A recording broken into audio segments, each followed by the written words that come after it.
14 ఏళ్ల పాటు కేసీఆర్ గారి నాయకత్వంలో తెలంగాణ ప్రజల దీవెనలతో ఎన్ని ఎదురు దెబ్బలు తగిలినా, ఎన్ని ఆటుపోట్లు ఎదురైనా, ఎన్ని రకాల కష్టాలు ఎదురైనా ఒక చంద్రబాబు నాయుడు గారితో, ఒక రాజశేఖర్ రెడ్డి గారితో, ఒక రోసయ్య గారితో, ఒక కిరణ్ కుమార్ రెడ్డి గారితో ఇట్లాంటి ఎంతోమంది నాయకులతోని కొట్లాడి పోట్లాడి చివరికి ఢిల్లీని ఒప్పించి మెప్పించి కాంగ్రెస్ మెడలు వంచి 2014 సంవత్సరంలో కేసీఆర్ గారి నాయకత్వంలో మనందరం తెలంగాణ సాధించుకున్నాం. 14 ఏళ్ళు ఉద్యమ పార్టీగా, ఆ తర్వాత 10 ఏళ్ళు అధికారంలో ఉండే అధికార పార్టీగా, 24 ఏళ్ళు మనం 2 పాత్రలు పోషించినాం.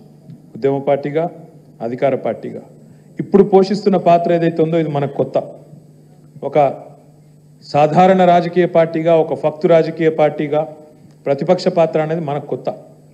అందుకే కృష్ణ గారు చెప్పిన మాట ఏదైతే ఉందో, సుదృఢం చేసుకోవాలి, నిర్మాణం మంచిగా చేసుకోవాలి, గట్టిగా చేసుకోవాలి అని చెప్పినారు.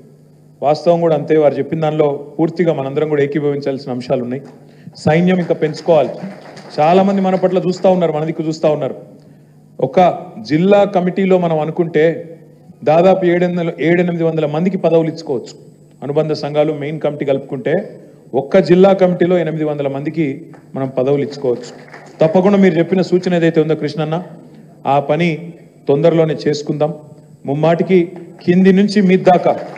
ఎందుకంటే నేను నిన్నగాక మొన్న మత్స్యనాచారి గారి నేతృత్వంలో మన బృందం ఒకటి ఢిల్లీ పోయేది ఉంటే, చెన్నై పోయేది ఉంటే, ఆ సందర్భంగా అక్కడ ప్రభుత్వంలో ఉన్న పెద్దలు, కొంతమంది మంత్రులు, ఎంపీలతో మాట్లాడుతున్నప్పుడు డిఎంకే పార్టీకి సంబంధించిన వాళ్ళని అడిగింటి, అన్న మరి మీ పార్టీ చరిత్ర ఏంది అంటే 76 ఏళ్ళు అయిపోయిందన్న మా పార్టీ పుట్టి అన్నారు.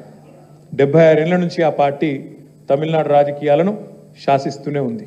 అయితే అధికారంలో ఉన్నారు లేదా ప్రతిపక్షంలో ఉన్నారు, కానీ 76 ఏళ్ల నుంచి అప్రతిహతంగా కొనసాగుతూనే ఉన్నారు. మరి మనం కేవలం 24 ఏళ్ల పార్టీ. ఇంకొక 50-100 ఏళ్ళు ఈ పార్టీ దృఢంగా ఉండాలి అంటే నిర్మాణం పటిష్టంగా, పునాది పటిష్టంగా ఉండాల్సిన బాధ్యత మన మీద ఉంది. ఈ శాంతి సమయంలో అంటే తక్షణం కొట్లాడాల్సిన యుద్ధం ఏం లేదు, తక్షణమే కొట్లాడాల్సిన పెద్ద యుద్ధం ఏం లేదు. ఇంగ్లీష్లో ఒక సామెత ఉన్నది, the more you sweat during piece the less you bleed during war.